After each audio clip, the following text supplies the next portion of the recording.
Ladies and gentlemen, welcome to Inventing Magic. My guest this month is the one and only amazing Ben Seidman. Hello, world. Hello, Thank you. Blake. Hello, sir. How are you? I'm amazing. How are you? I'm great. Thank you for doing this. I really Of appreciate it. course. I'm in an undisclosed location right now. I'm at a hotel room in a place. I don't even know if I can pronounce the name of the place where I'm in. And I'm not That's a even clue. making that up. Yeah, That's a clue. yeah, yeah, And yeah. we can I tell think by it's the New time of York City. No, it's uh, I'm somewhere in Georgia, I think. But yeah, let's get into it'd be it. hilarious if you were like in my guest room, like one room over. That's it. We figured it out. That's the trick, everyone. Put in Genie. That's it. We're done. This is the new record, 60 seconds. All right, so I told you a little bit before we started recording what this is, so we're gonna jump right into it. And I'm Cool. gonna set a 1 hour timer and I'll check in with us. But there we just started. Here we go. All right. Great. I just realized, this morning and when I was texting you about doing this, you and I have like jammed on stuff casually, but never like formally for a gig, have we? No, I don't think so. I mean, I feel like there's that one time where I called you and I was like, "Hey, I need to solve this problem. Do you have any ideas?" And it was like a very hard problem to solve. And I and then remember. we've also like shot the stuff back and forth on a handful of things. But Yeah. yeah, we haven't like formally done this. So No. I'm glad now that we have a recorded record of it. Yes, exactly. And I also told you this is being recorded, but if we don't like it, this could just be our recording. So- Okay, great. and then I love getting text messages from you about stuff you're working on or Instagram messages. Mm, And you're just such a cool brain, dude. And we did like a small jam on stage at Blackpool last year or 2 years ago. yeah. I told you like last minute, I was like, hey, I'm gonna call you during my lecture. Please answer, and we're gonna jam on stage. And you're like, what? Okay. Yep, it was great. That It was was great. fun. So my lecture at Blackpool wasn't an hour. It was like an hour and 15 minutes, I guess, because I can claim part That's of yours. so awesome. This is true. And your lecture was Yeah, amazing. they pay me by the hour, so it was like I'll bill that to Blackpool. That's smart. I liked Yeah, it. Well, yeah, that was very fun. It was cool doing that convention with you. Such a wild experience being in that place. had you been before that? Okay. It Never. was both of our first time because I don't think I saw you afterwards, but I saw you like we were traveling in at the same time. And I didn't understand, like most magic conventions are so organized that like you can see everything. I didn't understand that no matter how you plan your week, you can't see everything at Blackpool. Yeah, That's crazy. it's a lot of pressure. It's a lot of pressure. Yeah. It also made me feel grateful that my shows were filled. So I was like, well, what if Yes. no one shows up? Yes. Yeah, Which is not like normally even an option. totally. My main memory, though, going in, at least at the very beginning, was that we realized we are going to be laying over at London in London at the same time, and I got obsessed with getting you into the lounge because I fly so much that I have lounge access, and so I was like, Blake, you have to be here. Let's go. We can shower, we can hang out. I mean, separately, we can eat food. It'll be great, and we did. And it was awesome. It was so awesome. That's a great you are the travel hack guy. We've messaged about other stuff. Yeah, we've messaged about like top secret things that we can't even talk on air, which is like, well, how do we hack the system in this way using magic? Dude, travel, I love. Do you like traveling?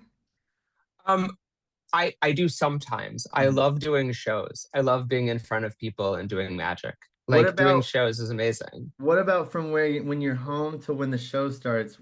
How do you feel about the middle part?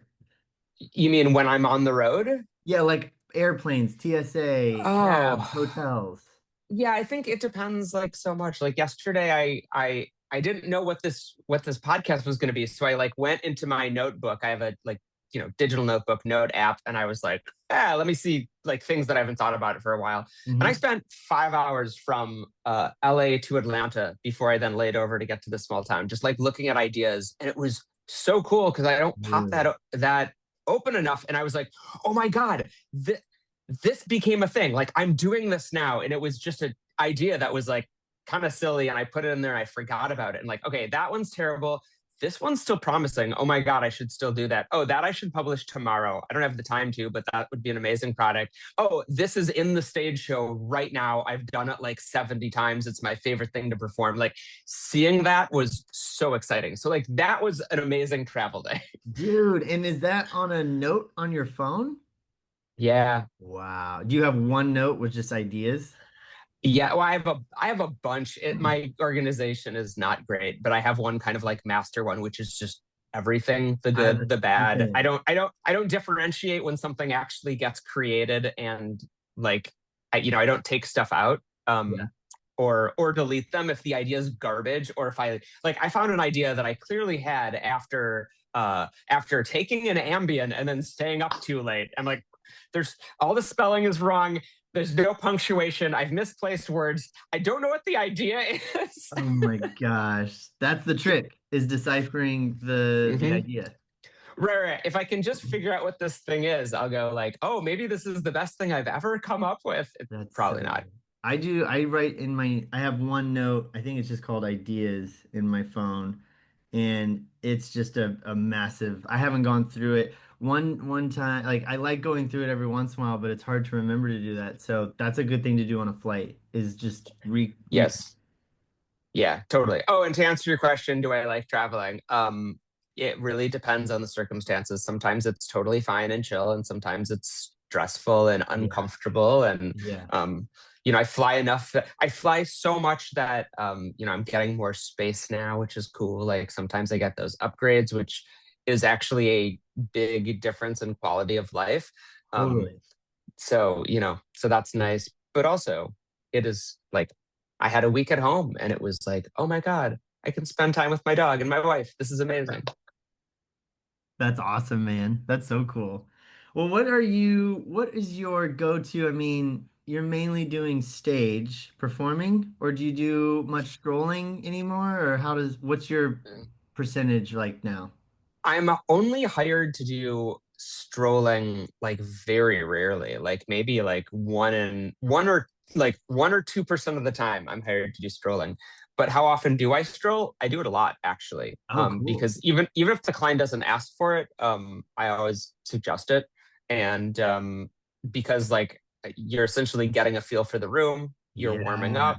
It allows me to try new things too.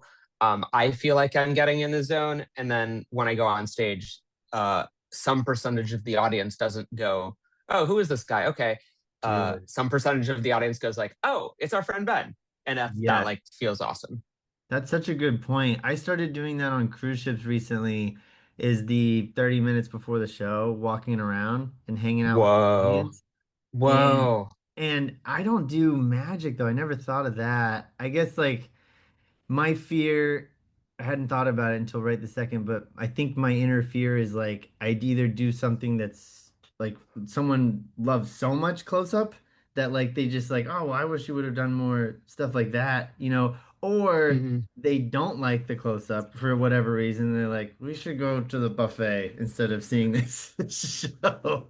Like the extremes freak me out. That's why I just go out there and hang out. Like I'm Sure. talking to people, and for the same reason you just said, because when the show starts, I want them to be like, well, at least we know that he's nice or something. I will say though, I think it's a different ball game for a cruise ship versus like a corporate, which is a That's lot of what true. I'm doing right now. That's true. I wouldn't do close up beforehand on a cruise. I never have. What type Um, of stuff are yeah. you doing? Are you doing short bits, or are you doing like routines like for groups of people that come into the show? You mean close up? Yeah, before. Um, I mean, it depends on what my objectives are. Like, and also sometimes an agent or an event planner will like be like, hey, we can you do close up for the Yeah. cocktail hour? Yeah. That's different. That for me is a different gig than, oh, we just want you to do a stage show. And I say, oh, is there a cocktail hour? They say, yeah. I'm like, oh, cool. I might walk around and do some magic for people. Like, oh, that'd be Right. amazing. That's different because it's not part of the monetary arrangement of what I have to deliver, right? Yes. Yes. So I have more flexibility. Like if I'm there to deliver, I kind of like I'll show up and I'm like, I think I know what I'm going to open with, and I think I know what I'm going to close with for these people, and we'll see in the middle. And that gets fluid, obviously, right? I change it around a lot. I don't have I don't have the opener that I do every time. I have an opener that I do a lot. Yeah. Um, but yeah, if it's the latter option, then I might go, oh, here's this thing that I've been tinkering with. I want to try it. Is that your main? That's a question I really like asking people recently is where do you try stuff out? Like I have an idea that I've been playing with in my back of my head, and it was just such a big build, like the most ridiculous build for the smallest of tricks, and I just kept putting off. And the other day I finished it, and I was so excited that I had built this thing that that night I ran to the liquor store to buy a bottle of wine for my wife and I. There was empty store, and it was just the guy behind the register, and I was like, "Can I show you a magic trick?" Great. He was like, "What?" And Yeah. I showed him this thing that I spent an obscene amount of time building, and he was like, "That's pretty cool." And I left there just like, "Oh, this was a waste. Like, this is too complicated. It's once I Mm, got it in front of someone, I learned so much more about it. The method is so much cooler than the trick. I could have done a double lift, and he would have been more impressed, you know." sure. Yeah. I mean, that's like, first of all, I want to say I don't know what the effect is. And there's like, you might show it to me and I might be like, no, Blake, I actually think this is great. And maybe it That's has legs. And maybe that was the wrong This is person, true. the wrong context, right? But also, yeah, it's really hard to like, that's why classic magic tricks are classics. And I think you and I have this like dear love of creating new magic. Mhm. And like to do something that is stronger than changing a card in someone's hand is like not an easy task, right? Mhm. But Yeah. for me, I I want to do both. I want to know that, oh, if I'm in a gig where like I have to change a card in someone's hand so that I'm like doing my job, cool, I can do that. But I'm not going to be happy if all of my gigs that's what I'm doing, you know? Right. Totally. Totally. So what's the kind of I'm trying to think of like a size to jam on or a category of magic. Yeah, I Mm. mean you've got crazy with like pickpocketing skills and stuff. That's not the average person doesn't have those. How long did that take? I told you this wasn't an interview show, but I'm just curious. Yeah. Yeah, that stuff is like very hard to, I think, work on in this context just because it's not achievable for most people. Hmm. Just because it's not like a thing that you can learn and then do. It's Hmm. just, it's been so many years of slowly building the skill and I'm still building the skill. Like Yeah. I don't look at myself as someone who's like, oh yeah, I can just go into any situation and steal anything. Like, no, it is like you have to be amazing at thinking on your feet and changing in the moment and Yeah. adapting to the situation and I'm okay at it and I'm getting better. But Well, yeah, it's like a thing I've been doing for a long time and it's here's the hard. interesting thing I've noticed though about really skillful pickpockets. Like I've seen you work, I've seen Apollo work up close, and like the thing is I know that you're doing really hard stuff. And I know when you're doing it, I can't see it. I know like when it had to happen, it's invisible. But then what's also interesting is sometimes once you've established yourself as a pickpocket and people know you have these skills, can't you get the credit for pickpocketing when you're not necessarily doing it? Like you can mesh Totally. pickpocketing and magic. Oh yeah, absolutely. Yeah, that's a total hack. And now this comes down to like, can you do a routine that uses no actual pickpocketing or no actual put pocketing and get the credit for it? And Right. the answer is yes, but there's an asterisk there because I think it's one of those things where some percentage of the people are gonna go like, oh, that's a magic trick and that was cool, no Right. matter how good the effect is. And I think the same is for a lot of mentalism, right? You can do the same mental magic routine for some people who go like, oh my god, that guy is psychic. Yes. And to set aside the ethics of that, let's put it aside for a second. But some percentage of people, even if you do like the most amazing direct mentalism that really looks and is presented as real, also a lot of people are going to be like, that's totally a trick. Like, I know I'm familiar with that kind of stuff. And that's like two very different life perspectives. So I think Right. that the same is with pickpocketing too, is like, That's interesting. once you're playing with like a deck of cards or even like performing in an event, I think some people go like, oh, maybe he's a pickpocket, but also like cool magic. Like it just Yeah. depends on what you're doing and like how strong it is. Totally. I think one of the like the cliche who I forget who I heard tell this joke, and I've been victim of telling it myself because I heard it and I was like, that's so funny. It's just like somebody being like, oh, you got do I got my wallet? Like, they see you walking around. I forget who I saw do this, but they said, do you have it? Check. And then they check and you go, now I know where it is. This is perfect. Like that's made Sure. me laugh so hard. That has to be old hack like I think joke. it's yeah, I think it's bit. I actually don't know the originator of. I know I've heard it before Yeah. in many contexts. Like some of the hack jokes, it's like, no, actually, that guy came up with a great line, and it was 1971, and like we think like, everyone does that, and there's one guy going like, everyone stole from me, and that sucks. Hack jokes start off as a great original joke. That's Yes, in a lot of cases, yes.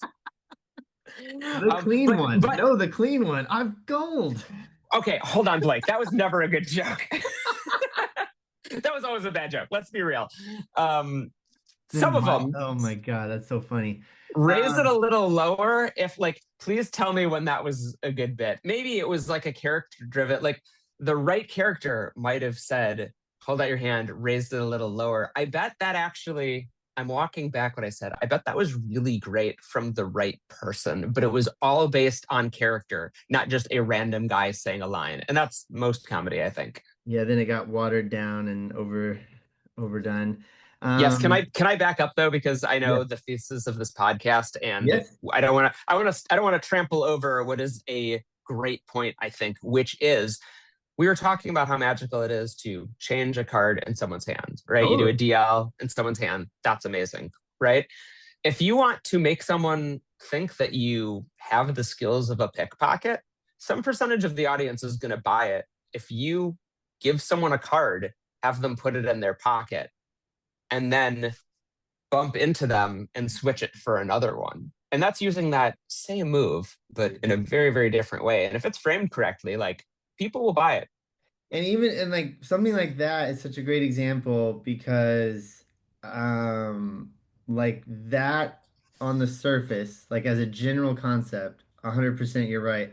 I don't want you to say it here, but I've seen you push that concept to such a crazy obscurely intellectual level that it melts the audience's brain. That's all I'll say. You know what I'm talking about. But that is that. And I think that's a fun thing to jam on. We could jam on it for like 5 minutes, not the double lift in the pocket, but like what are some other ways that you could potentially, because the thing about the double lift in the pocket, sorry, I'm rambling, is that even if you're like, he didn't pickpocket me, it's still like, well, how did it change? Like let's say you don't think he did pickpocket you or did it in the bump. It's still a good trick. Like that's kind of a perk of doing a magic trick framed as a pickpocket because if they don't buy the pickpocketing, they're still seeing a good magic trick. Totally, totally. And I'm like I'm really interested in that space a lot. Like Mhm. I don't do a full show that's like only pickpocketing demonstrations, right? It's like there is pickpocketing, there is magic, there is mentalism. There's also mentalism dressed up as pickpocketing, which is a lot of what I'm doing right now, using mentalism and mentalist methods as the method to get into a pickpocketing routine. That And is cool, that's man. rewarding. That's Yeah. super cool. Thanks. Love that. Yeah, Um, but to your point, man, like the I think the book I put out, the principles of destruction, like phase 2 and 3 of that routine, which is, let's face it, that's what the routine is. Phase 1 is just kind of like a bonus. Phase 2 and phase 3 are specifically designed to give the feeling and the strength of like that pickpocketing, making something appear in someone's pocket or disappear, like body load style moves, but using magic methods to do it. And I mhm. think that's probably one of the things you were referring to with Yeah. when you were like a crazy And like level. multiple realities of situations. I love stuff like that. And even like the card box thing you put out, I think I texted you about just like stuff where you're changing someone's reality or like changing the way they go through life after a trick. I love or like Mm, tricks that go on past the trick. Like when the yeah, trick's over, there's still like bonus. there's an after the credits scene like the next time someone's at CVS is like really Yes. mind-blowing. Yeah, I love that. I love that stuff. And yes, with the permanent record that I published, it had that idea. And like I do think there's so much more room to play with that. Mhm. I think like obviously Andy from the Jerks has, really put his foot on the gas when it comes to that type of stuff too. But I also think there's just like so much goodness to be mined. It just takes a lot of like I think it takes a lot of effort and work to get there. Yeah. But that is if your objective is to like really destroy someone's reality and push the envelope farther. Hmm. And I think our jobs as magicians are to do that. It's Hmm. just you have to balance like the push and pull of how much work, effort, time, and money you're going to put in to giving someone an experience. And I mean, I really love saying like, no, I'm gonna set aside a lot of money, time, and effort for one person to have this one miracle. Yeah, dude, same. Because when you see it happen and like you hear about people's reactions and you see them face to face, it makes it worth it. It's, Yes. yeah. Yes. I mean, like, isn't that what we're trying to do is make people feel real magic? Hmm. And like there's so much we do that's like, that's a dope magic trick. Like that's a killer. That'll hit in any room. People will freak out. And then they'll walk away and be like, yeah, that was like a cool trick. Yeah. But like really to transcend and make something insane, sometimes it takes some real muscle. Yeah, I love that. Well, I would love to jam on a magic trick pickpocketing thing. Super simple. Just like, and we can start it and then stop it and move on. But I would love to Sure. pick your brain on that for like 5 minutes and see if that Yeah. goes anywhere. But like, I'm starting to think of other tricks too that are like kind of like that, like French kiss. I guess I've never really thought about what you're trying to make the audience think you're doing, with a card in your Mm. mouth and touch, depending on how you present it and stuff. But I've seen people do French kiss where like you sign a card, fold it up, give it to them, you sign one, and then they switch places. And I've seen people like do fist bumps and it happens. But I mean, I guess the general premise of a pickpocketing demonstration is like, what? I guess. How would you oversimplify that? Well, for traditional pickpocketing, the Yeah. moment is holy moly, this thing that I thought I had is now gone, Right. right? Right. If you inject magic into that though, it's like, oh, this thing that I thought I had is now something else, Right. right? So like that is also fertile ground to play in. Mhm. Um, like if you want to use the Scarny Transpo as that example, Scarny Transpo has been republished as many things, including French Kiss, right? Two cards Amazing. change places, John Scarn, right? Scarn or Scarny? This is one that I always screw up. I think it's Scarny. Correct me in the comments. Uh, I th- I think that I think the bat effect is really great for pickpocketing presentation. I've used it before. I've definitely played with versions of it. Mhm. Um, because it's like if I give you the ace of spades and that goes in your pocket, and I take the two of hearts and I hold the two of hearts and I bump into you, and now I'm holding the ace. You've got the two in your pocket. It's like, oh yeah, okay, yeah, that was like that, we're getting there, right? Mhm. Um, I think to make that feel like real pickpocketing, it's actually less about constructing the effect and a lot more of how certain are they that the card that started in their pocket is the ace Right. of spades. Right. That's a Like great. if they think if you show a card, turn it back over, like do a DL, hand it to them. I guess you've used the words do a double lift, hand it to them, and put it in their pocket, or you put it in their pocket. Like how certain are they going to be that that really is the ace of spades? I don't know. But Have if you you add in a bunch of convincers that really make them certain that it is the ace of spades, and then you do the routine, like now we're cooking with gas. I'm gonna have to be careful on this one, and this one might have to be edited out. And Noah's amazing at crediting, and so I'm talking directly to you, Noah, right now. I realize you're watching this after, but I know. have you seen this thing where you hand someone a card and they take it and you tell them to put it in their back pocket and they do, and then you do a bunch of stuff and you say, now look at the card? and when they look at it, it's changed. Okay, are you asking no or are you asking me? Because I'm asking cool. I'm asking you because the choreography on it is you make sure that I forget, I don't know how, you make sure their hand is face down when they take it. And so they put it away, turning it over, and then their natural body movements do a turnover Mm-hmm. for you. I mean, that's just such a convincing, like, here, hold out your hand. I'm gonna give you the six. You put it in your pocket. Now I've got a different one, a three. I'm gonna put it in mine. I'm gonna try to bump you. Now reach in Yeah. and holy. Oh, I love that. First of all, I don't know whose that is. I haven't We'll seen figure that that out. application before. Let's find out to know if we can even talk about this. Yes, But I love the potential of it. I'm also wondering, like, have you tried that thing?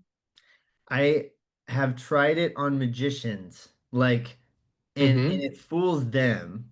Yep. And but I wonder, that's a great question because the worst thing that could happen is like like, I mean that is the thing. That is a risk, and I don't know how much of a risk it is. And I think deciding how much of a risk a calculated risk is everything in our business. Because me personally, my my being does not want to get caught so badly for the sake of magic, right? For the sake of keeping things a secret. It's why I only do like one or two different things with thread, and it's why I like refuse to use thread in most environments, because you can do some beautiful things, but then also like I can't get caught with that, right? As soon as someone sees that, it goes from like miracle to oh, yeah, as opposed to like some of the material I do that was created by Armando. Whereas like worst case scenario, if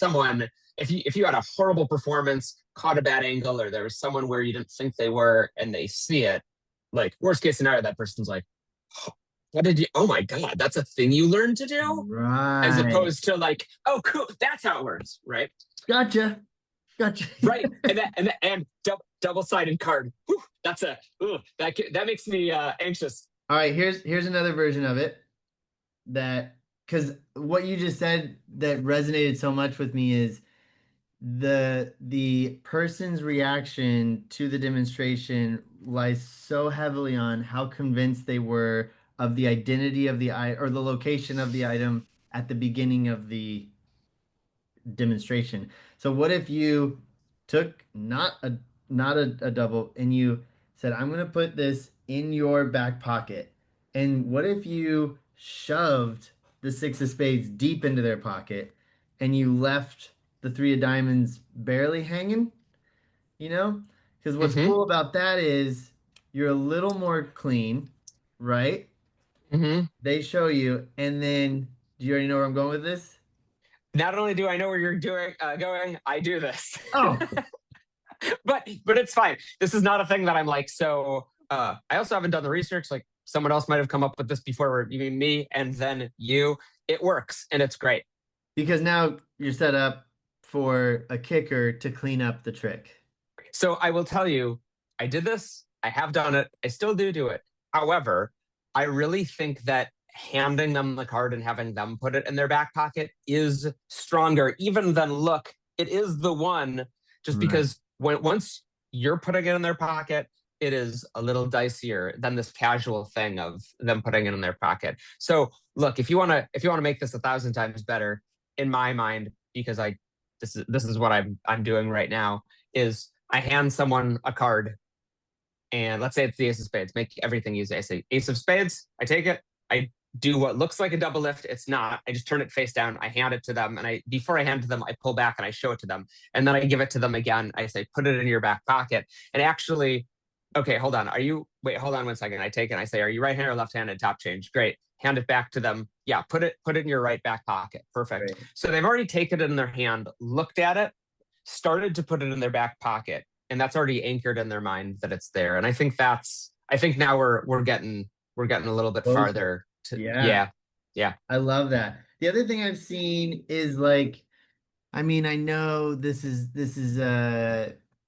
cheesy joke too. Maybe it was good the first time, but like, the six of spades, take it, put it in your back pocket. It's gone. Now it's back. Like that type of premise. But uh, I don't want to say, I mean, what? Have you ever seen Apollo do anything with a pen?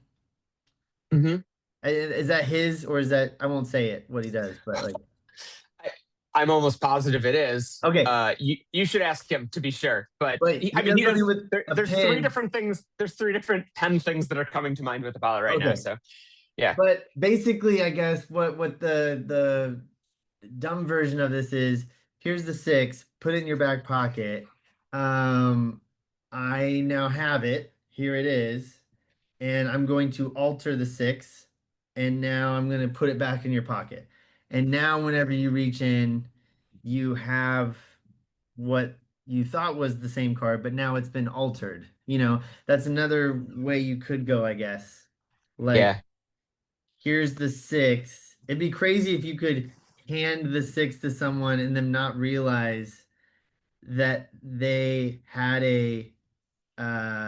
I mean, yeah. bad version is like, here, put this in your back pocket. I don't even know if that's a bad version. Like that's interesting. You know what I'm saying? Yeah, of course. Yeah, that's interesting. And then also, and this is like, I'm going to take a quick break and run to the restroom. But before I do, I will say also, what is the version of this where it is changing in their pocket, right? Where like the um, heat sensitive version or the, insert method here, I don't know what it is yet, but is that like, Yeah. you got excited? Tell me. Yeah. All right. I'm pausing. Okay. I'll be right back. Resuming. Timer back on. Perfect time for a bathroom break. We are exactly at the halfway mark. Okay. We better get going. No, but the last thing that you said, I love this. If you don't mind, like continuing to talk about It's great. this premise is so interesting to me.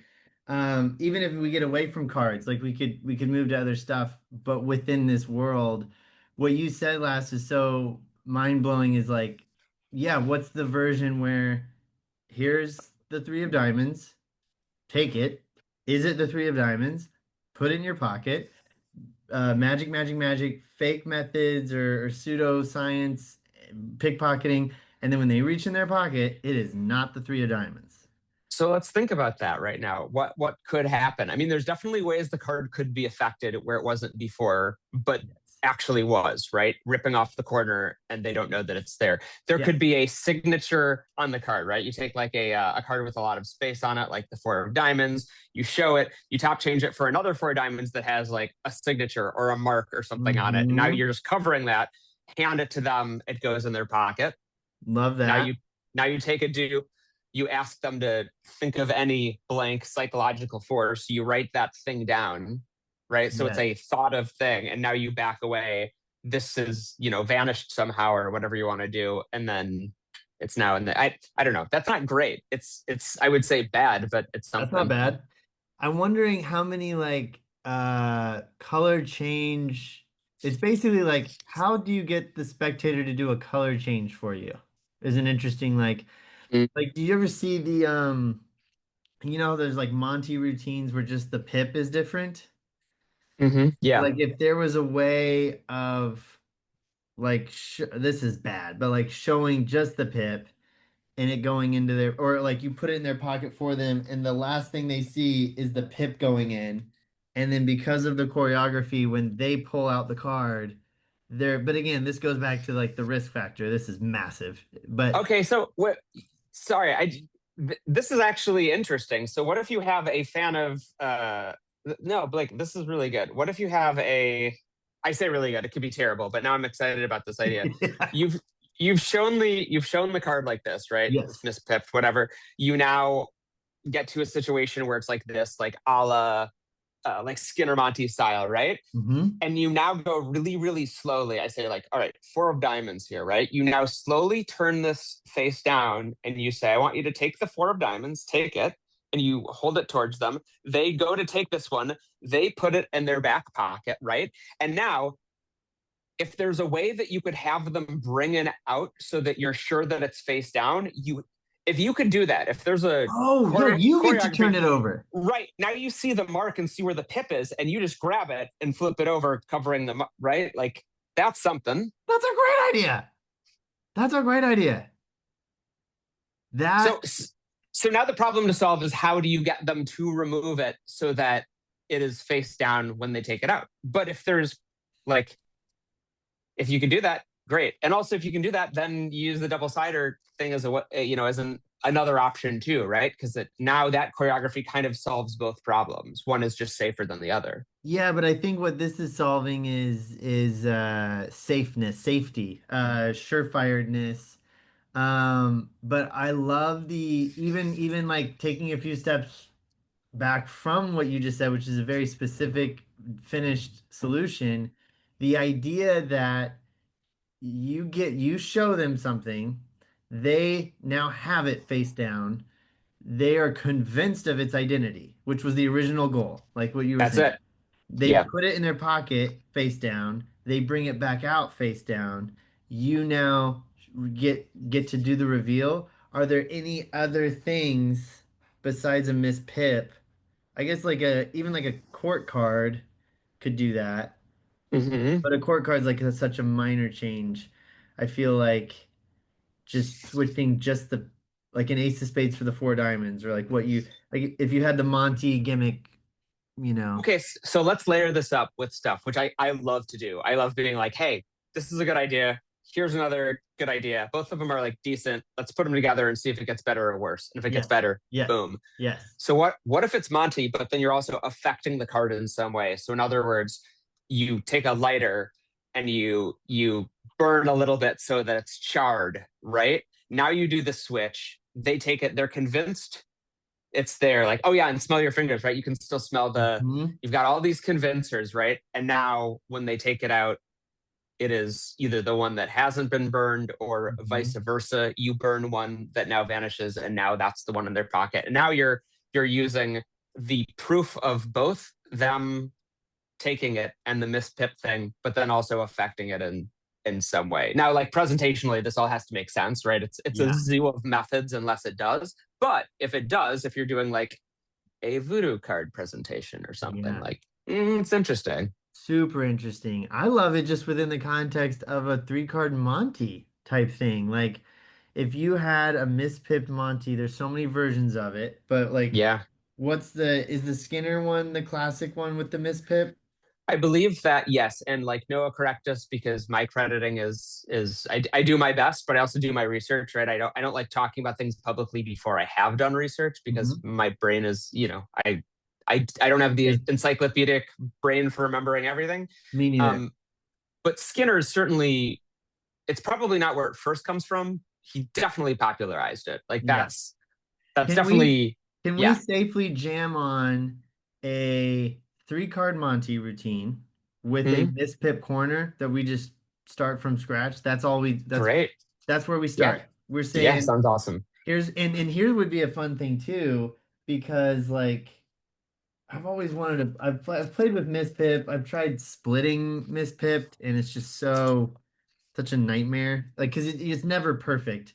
You can get a mispip though for a spread, Hmm. but it's very rare that you'll hide a seam, Yeah. for a gimmick. But you can cover a seam. So what I was getting at is, what if we tried to jam on a missed pip Monty routine with a missed pip card that you could make at home in like 10 seconds?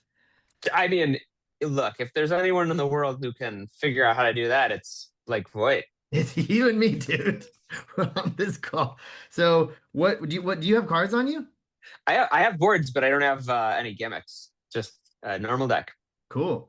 Um, is it a trash deck or a good deck?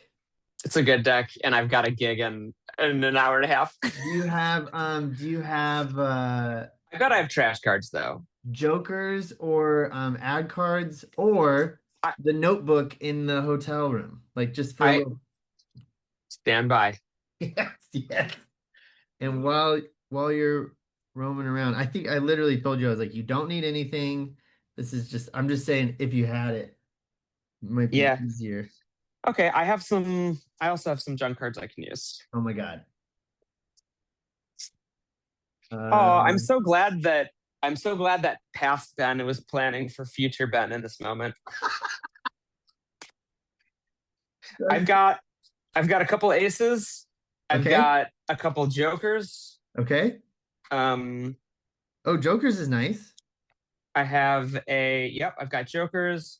I have a I have a brick of Jerry's Nuggets, mint condition. I Yeah, let's have a tear some scuba corn suit. tear some corners off those bad boys, please. I've got yeah. I've got some random cards here. Wait, do you have Okay. you said aces and jokers is interesting. I have two aces. I have an ace of clubs and hearts, and I have two jokers, a colored and non-colored. Okay. A colored and non-colored. Please put your racial jokes in the comments. Don't do that. Please don't do that. Okay. All of the jokes. Yes. All of the inappropriate jokes that aren't that good. That's so funny. Uh, and those don't even start off good. Like No, the racial. they don't end well either. I'm saying like the first time anybody ever wrote that one compared to like, Oh. you know what I mean? I also realize that sometimes I make a joke that is intended to make fun of the person who would make that joke. And one of these days, someone's just going to clip it and make it look like I'm an asshole. That is so funny, dude. Man, I just have a junk drawer of cards, Yeah, everything. So you said ace of clubs, ace of hearts? that's what I got. And a nine of spades and then two jokers. Okay. And those are trash. Those are They can be. we can do whatever we want with them. Uh, Absolutely. what's the red ace? Hearts or diamonds? Sorry, last time. Hearts. Hearts, got it. I'll find it. Got one. Okay, so this is our situation. Yep. Okay. Yep. That's it. And then so I guess in this situation we have, because I like the parameters of jamming on what we both have, which is kind of Okay. fun. We only have one duplicate pip that we could use, right? The Joker. Correct. So maybe we tear off this pip. I'm going to let you do it first because I'll you've do it got first. extras.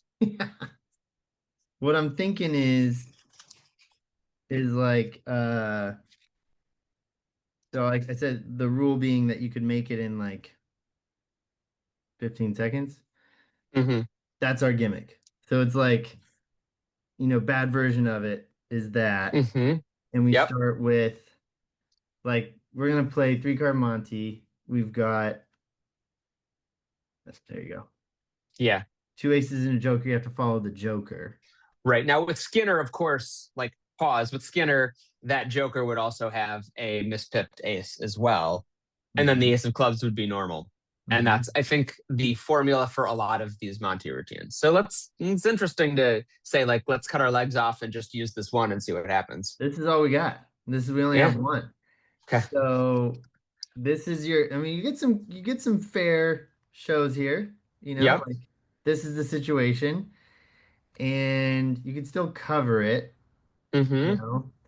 And I guess what we're trying to get to is we don't have to come up with a whole routine, but the moment we're trying to get to that I loved that you were saying would be like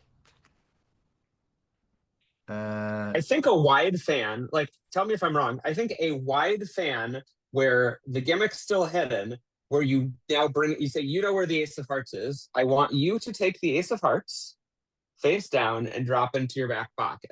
And mhm, that's what they do. mhm. Yep. And now, so if I take one and I put it in my back pocket, there's a risk of flash. Let's see if I can stay in frame. There's a risk of flashing as I go to do this. You could potentially flash, but you could maybe body block that. I'm not sure. But that goes into their back pocket. Mhm. And now you ask them to take it out. Most definitely they're going in that same orientation to take it out, which Yep. means that if they bring it out, it is going to be in a situation where it would flash. So take it out of your pocket, but keep it behind your back. Mhm. And now bring your arm out in front of you like this. Now, this is not great phrasing, obviously, but But we're that getting would there. get them to hold it out correctly, right? So if you say, take it out of your back pocket, don't let anyone see it. And now slowly bring your arm up like this, slowly, slowly. And now stop. Beautiful. Hold it right there. Now you know what happened. You put the ace of hearts in your. you're there. It's Yeah. it's just awkward phrasing, right? Yeah.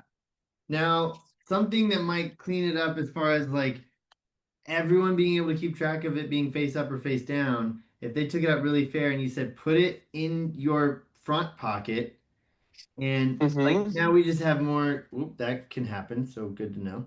Yeah. It good to know like now Yeah. I feel like it's a little easier to keep track of like keep it face down. I am ashamed that I was trying to solve a problem that was as easy as front pocket, front pocket.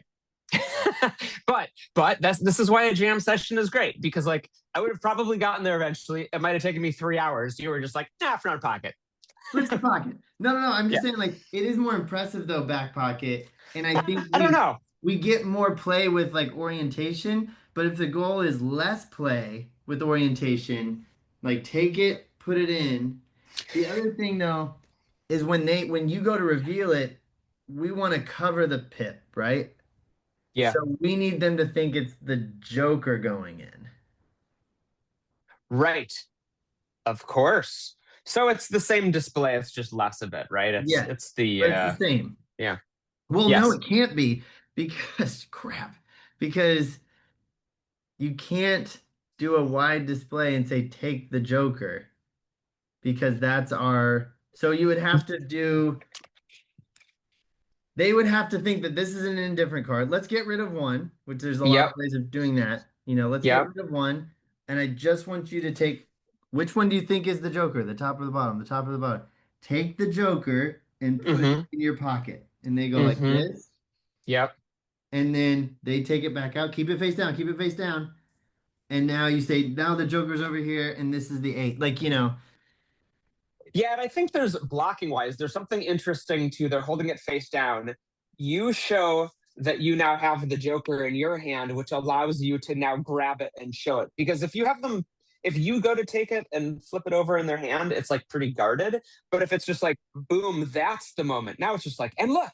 right.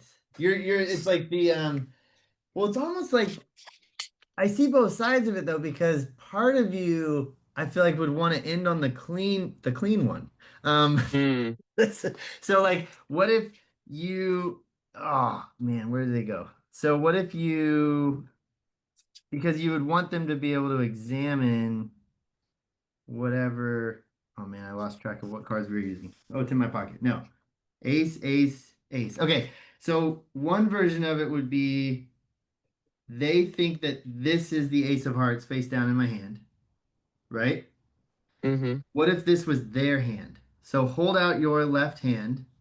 I'm going to, I don't know how to do this. Here is the ace of Mm-hmm. hearts. Hold it. So Mm-hmm. now the ace of hearts is in your hand. That would leave me with the ace of clubs and the joker. You take the ace of clubs, you put the ace of clubs or Or the Joker. joker Uh-huh. in your pocket. So they are in this position. Yes. And then you say reach in, keep it face down, keep it face down, keep it face down. And then if you took this from them and went, but now look, I switched it on you. And now you are holding the dirty one and now they can go, you know. Yeah. Or does that take away from the pocket switch? Because that's the main thing we're trying to get is like this illusion that something switched in their pocket. I mean, I think the clarity of one card changing in their pocket is much more magical, Totally which, agree. however, we are talking about this in the context of a Monty routine, right? So if there's the framework of the Monty routine and this is a beat in it, even if it's like one of the stronger beats, I think that's okay. It's just like, what are we trying to get them to perceive here? This is a great point because what if we pivoted from a Monty routine to like an ambitious routine? And so it puts more heat on the singularity of this one card. We're doing a bunch of stuff with this card. Cool. It Okay, great. it jumps to the top, pick a different one. Oh, it's the same one. Here it is again. I'm going to deal down. You say stop. Now, let's take your card that has come to the top 1,000 times and let's get rid of it. I'm going to hand it to you. Here it is. Here it is. You take your card, you put it in your pocket. Now I'm going to deal. You say stop whenever you want. Oh, it's still your signed card. look in your pocket. Like, is there Yeah. something fun to add a Miss Pip phase Oh, to an ambitious? yeah. Yeah. What's interesting about this, Blake, is like, okay, a nine of spades is signed here. So let me get my dupe here. Yep. Just so because I also have an extra nine of spades. Oh, Whatever. amazing. Hold on. What do I have? What do I have? I'm missing. This is okay. Sorry, I'm gonna use Ace of Hearts as my dupe, anyways. So Ace of ignore Hearts. what I just said. Ace of Hearts is the dupe.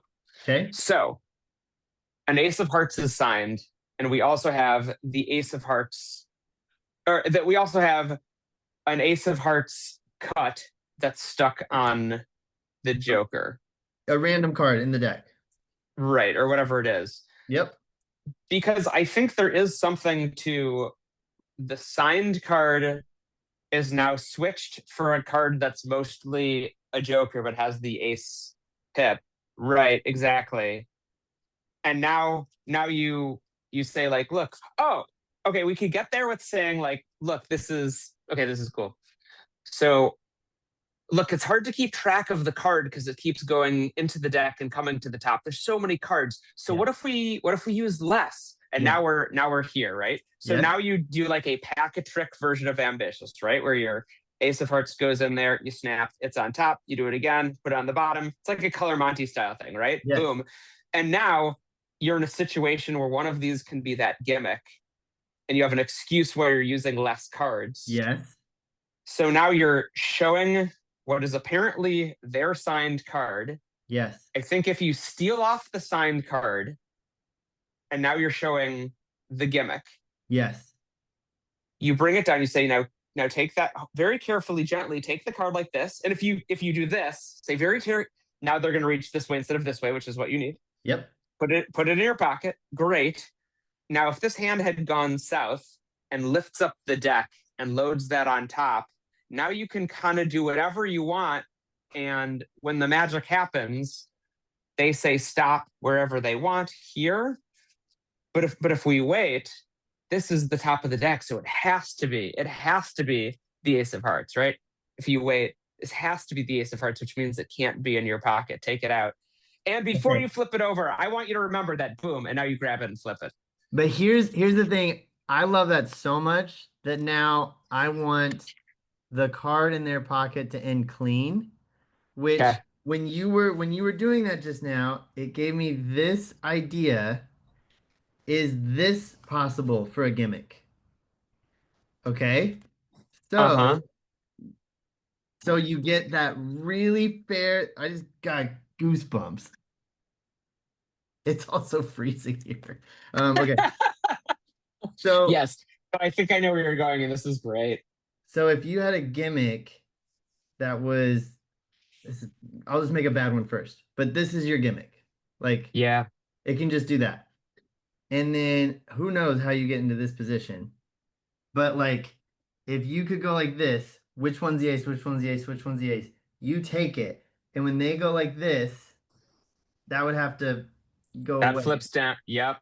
But back to the original assignment, they have to be convinced of the identity of the thing. So if this could convince them, you take it, you take it, you take it, and they go like that, and you just we come up with a move there. Then they go here.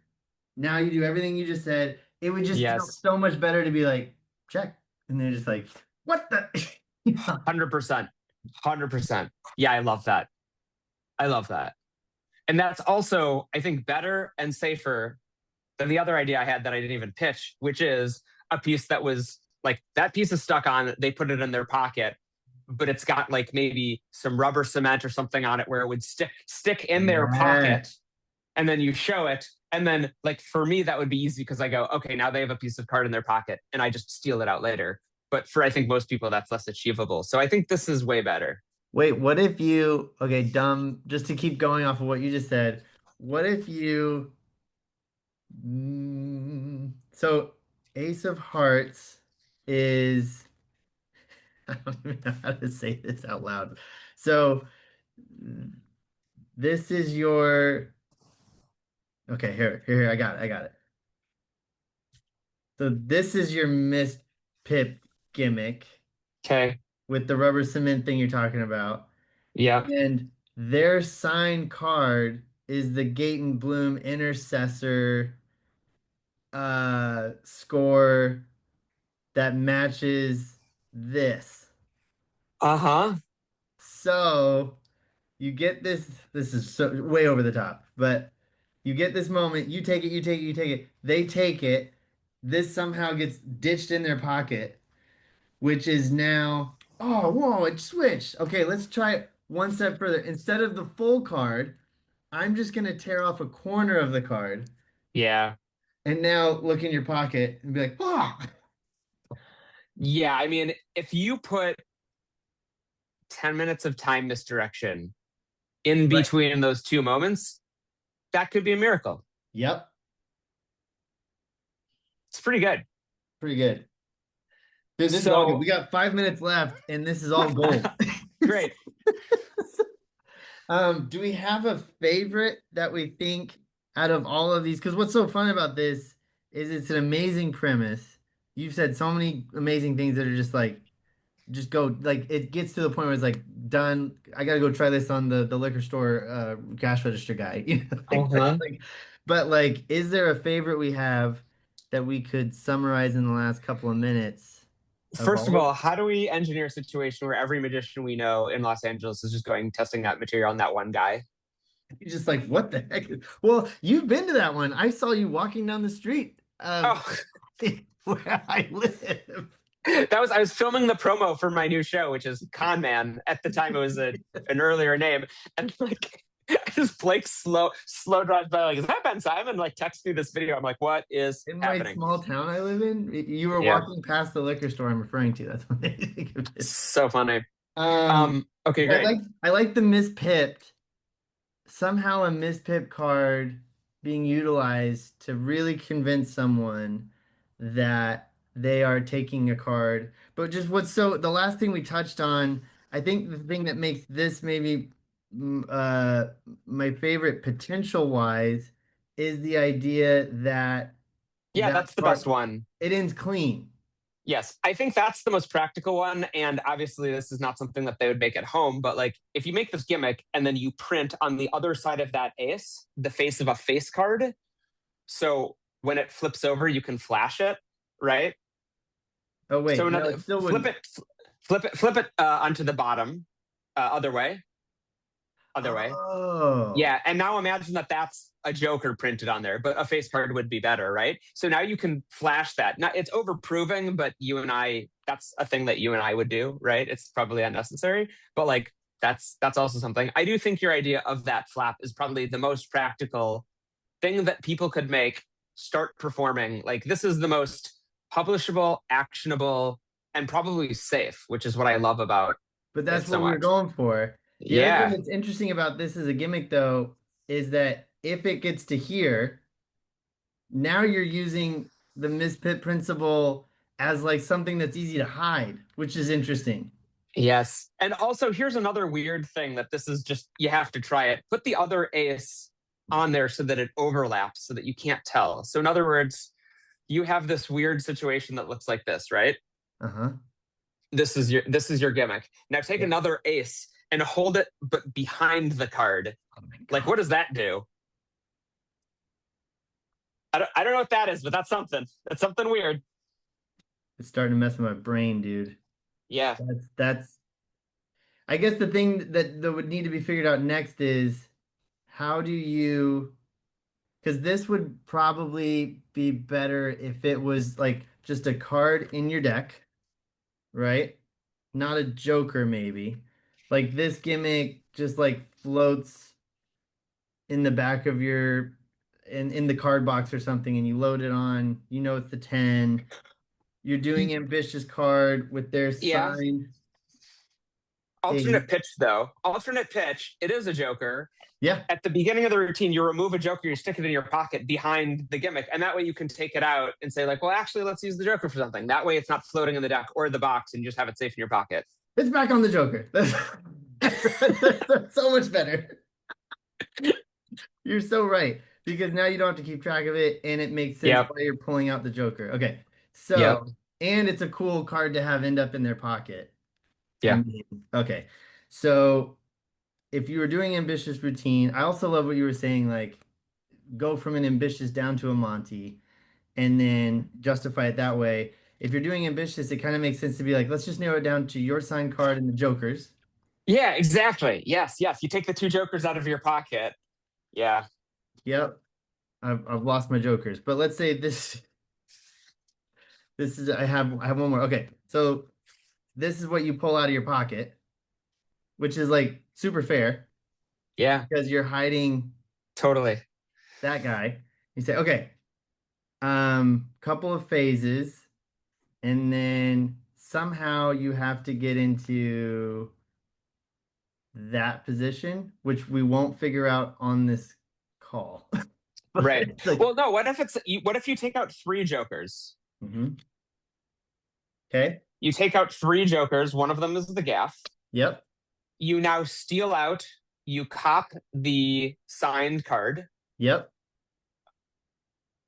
I mean, here's the nuclear option is you palm out the signed card, drop it into the pocket as you take out the jokers, right? Now the signed card's in your pocket. Now you no, that doesn't work because we want to do a couple phases with the jokers first. Okay. You do a couple phases with the We're on are we done? time. Okay. But this is like finish your sentence. I was just giving you like that was perfect. I think you could take three jokers, one of them gaffed, out of your pocket, do a single phase of ambitious card there. Now palm off the sign card, go south with that, and now you pretty cleanly show the two jokers and the ace, and you have the moment happen. Yes. I follow that fully. I love that. Okay. I just love that this is your end goal is you get to here, Mm-hmm. take the ace, take the ace, take the ace, and when they go like this, you just have to duck that under. I mean, can you duck that under before they even take it? Oh yeah.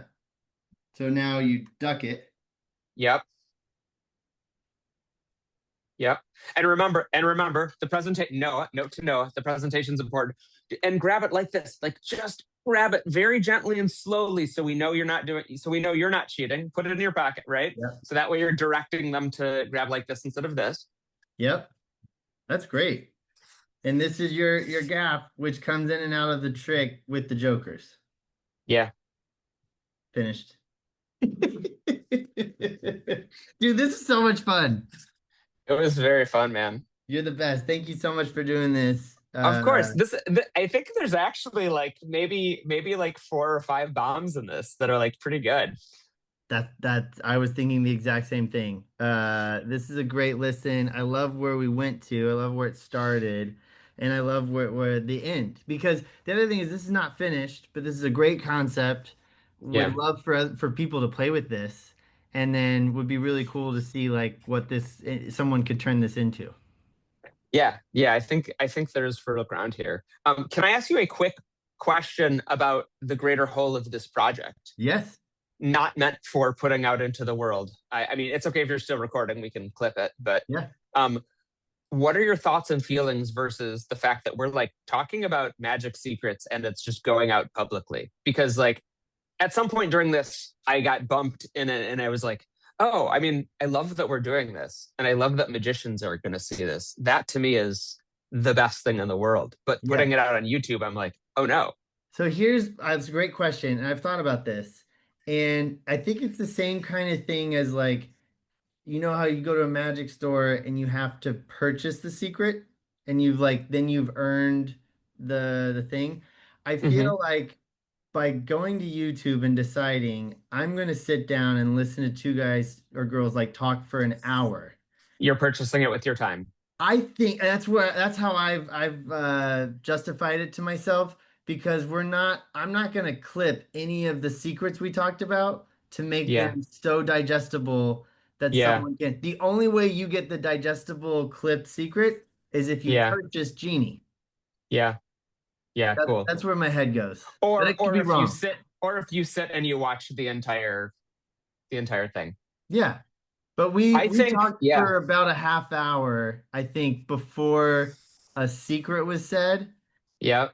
And I think if someone made it that far, they deserve to hear a couple of things.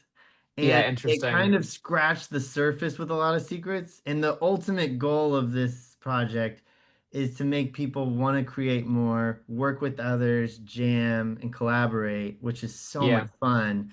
And I Yeah. think that we showed that, or I liked that. I had so much fun the last Yeah. hour.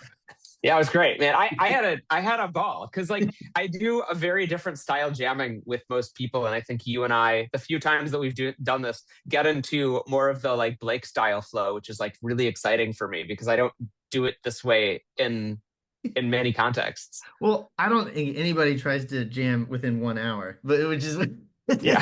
like this is a fun challenge parameter to flex the muscle or work Yeah. the muscle, you know. Dude, it was great. I'm so glad we did this. This was super fun, buddy. Thank you for doing this, man. You're the best. I'm gonna Hell start yeah. recording now.